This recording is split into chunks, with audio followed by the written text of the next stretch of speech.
Sahabat soleh, sebagai seorang muslim, kita punya pedoman. Yang pertama adalah Al-Quran.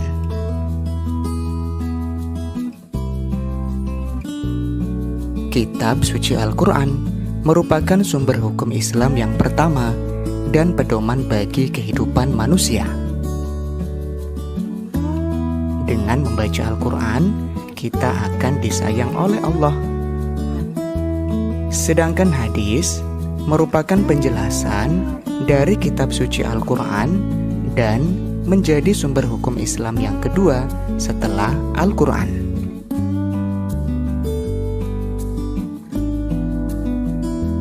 Membaca dan mempelajari Al-Quran dan hadis dinilai sebagai ibadah oleh Allah. Nah, hari ini kita akan belajar materi tentang Al-Quran dan hadis.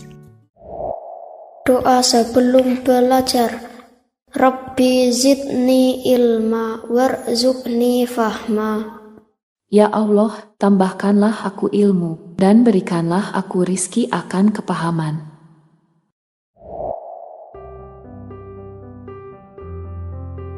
Assalamualaikum warahmatullahi wabarakatuh. Belajar Al-Quran dan hadis. Membaca Quran Surat Ad-Duha. Sebelum membaca Al-Quran, jangan lupa berwudu. Kemudian kita awali dengan ta'awudz dan basmalah. A'udzu billahi minasy syaithanir rajim. Bismillahirrahmanirrahim. Wadduha wal-laili idza saja. Ma wadda'aka rabbuka wa ma qala. Walal akhiratu khairul laka minal ula. Wala sawfa yu'tika rabbuka fatarda. Alam yajidka yatiman fa'awa. وَوَجَدَكَ ضَالًّا فَهَدَى وَوَجَدَكَ عَائِلًا فَأَغْنَى فَأَمَّا الْيَتِيمَ فَلَا تَقْهَرْ وَأَمَّا السَّائِلَ فَلَا تَنْهَرْ وَأَمَّا بِنِعْمَةِ رَبِّكَ فَحَدِّثْ. Setelah kalian bisa membaca, mari kita menghafal Quran Surat Ad-Duha. Kalian bisa mengulang masing-masing ayat sebanyak 3 kali, 5 kali, 7 kali, atau lebih sampai kalian hafal. A'udzu billahi minasy syaithanir rajim. Bismillahirrahmanirrahim. Wadduha wadduha wadduha wal-laili idza saja. Wal-laili idza saja. Wal-laili idza saja. Ma wadda'aka rabbuka wa ma qala. Ma wadda'aka rabbuka wa ma qala. Ma wadda'aka rabbuka wa ma qala. وللآخرة خير لك من الأولى وللآخرة خير لك من الأولى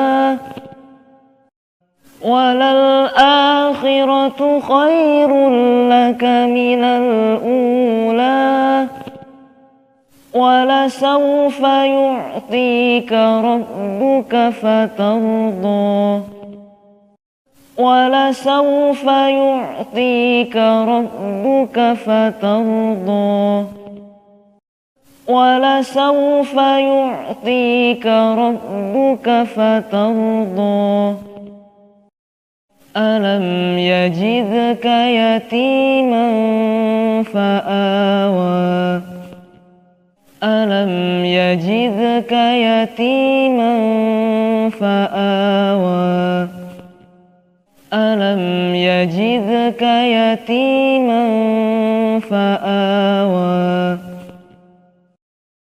ووجدك ضالا فهدى ووجدك ضالا فهدى ووجدك ضالا فهدى ووجدك عائلا فأغنى ووجدك عائلا فأغنى ووجدك عائلا فأغنى فأما اليتيم فلا تقهر فأما اليتيم فلا تقهر فأما اليتيم فلا تقهر وأما السائل فلا تنهر وأما السائل فلا تنهر وأما السائل فلا تنهر وأما بنعمة ربك فحدث وأما بنعمة ربك فحدث وأما بنعمة ربك فحدث. Untuk membaca Quran Surat Ad-Duha dengan baik dan benar, kita perlu mempelajari hukum bacaan tajwid yang terdapat pada surah tersebut.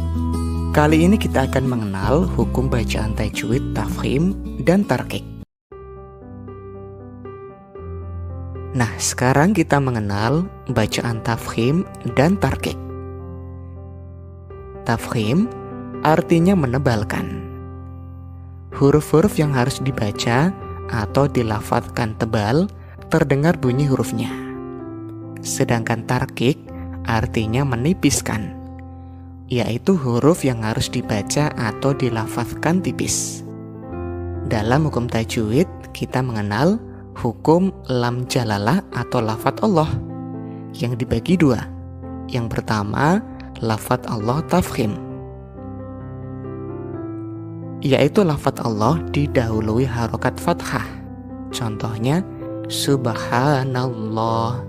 Kemudian lafadz Allah didahului harokat dhammah, sholatullahi. Kemudian ada hukum bacaan lam jalalah atau lafadz Allah tarqiq, yaitu lafadz Allah didahului harokat kasroh. Contohnya, bismillahi. Selain lafadz Allah, kita juga mengenal hukum bacaan ro. Yang pertama, hukum bacaan ro tafkhim, yaitu apabila ada ro berharokat fathah atau fathah tanwin. Contohnya, Rabbana, khairon. Huruf ro berharokat dhammah atau dhammah tanwin. Rufi'at. Kabirun. Huruf ro sukun didahului fathah atau dhammah. Contohnya Maryama, Qurbatan. Ro sukun setelah huruf bertanda kasroh bukan asli. Contohnya Irji'i, Irham. Ro sukun didahului kasroh bertemu dengan huruf isti'la. Huruf isti'la ada 7, yaitu kha, shad, dad, ta, dha, ghain, qaf. Contohnya mirsadun. Ro hidup didahului huruf mati selain ya yang sebelumnya ada fathah atau dhammah dibaca waqaf. Contohnya wal fajr. Yang kedua ada hukum bacaan ro tarkik. Apabila huruf ro berharokat kasroh atau kasroh tanwin. Contohnya rijasun, khusarin. Huruf ro sukun didahului kasroh. Fir'auna. Ro hidup didahului ya sukun dibaca waqaf. Al-kabir, khair. Ro hidup didahului huruf mati selain ya yang sebelumnya ada kasroh dibaca waqaf. Contohnya bikr. Pokok atau isi kandungan Quran surat Ad-Duha. Tahukah kalian arti Ad-Duha? Ad-Duha artinya waktu pagi atau waktu duha. Ad-Duha merupakan surat ke-93 dan berjumlah 11 ayat. Surat Ad-Duha diturunkan di Mekah sebelum Rasulullah SAW hijrah ke Madinah, sehingga Ad-Duha dikelompokkan dalam surat Makkiyah. Ad-Duha sebagai jawaban atas pertanyaan dan hinaan yang dilontarkan oleh kaum kafir Mekah yang menganggap Rasulullah sudah tidak dipedulikan lagi oleh Tuhannya. Hingga akhirnya turunlah surat Ad-Duha untuk mempertegas bahwa Allah tidak pernah membenci atau melupakannya. Sebelum ke pesan pokok, mari kita belajar terjemah surat Ad-Duha. A'udzu billahi minasy syaithanir rajim. Aku berlindung kepada Allah dari setan yang terkutuk. Bismillahirrahmanirrahim. Dengan nama Allah yang Maha Pengasih lagi Maha Penyayang.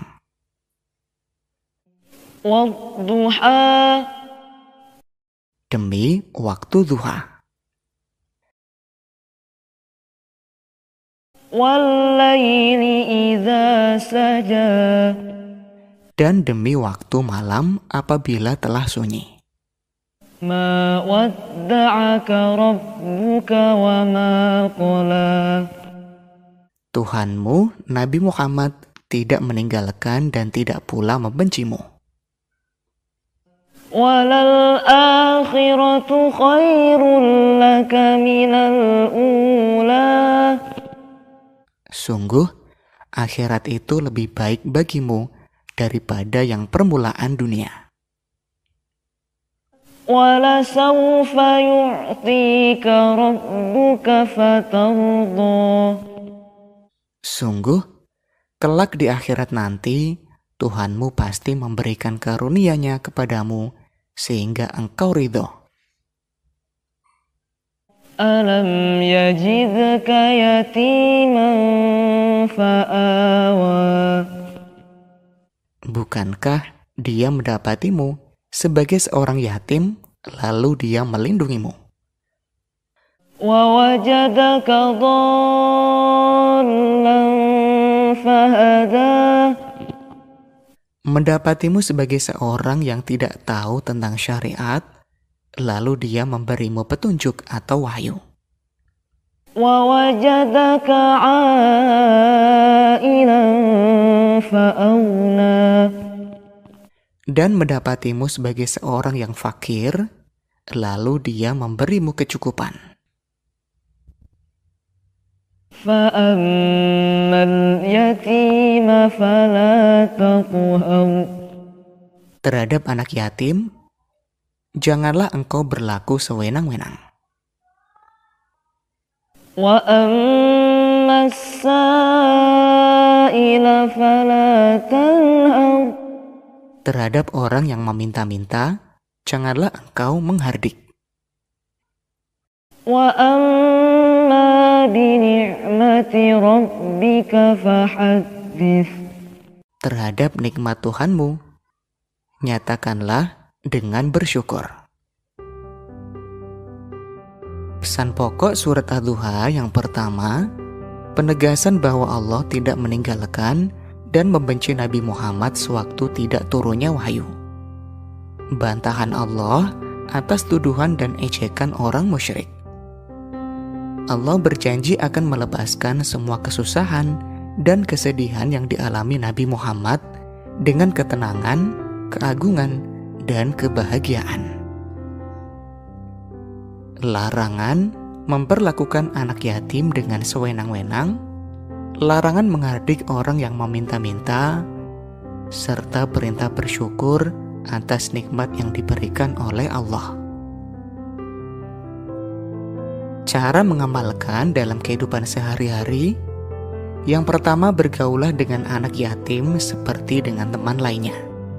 Tidak boleh menghardik, mengusir, atau menghina peminta-minta. Alangkah bermaknanya bila di pagi hari kita memohon rezeki setelah sholat duha. Setiap saat wajib bersyukur kepada Allah minimal dengan mengucapkan Alhamdulillah.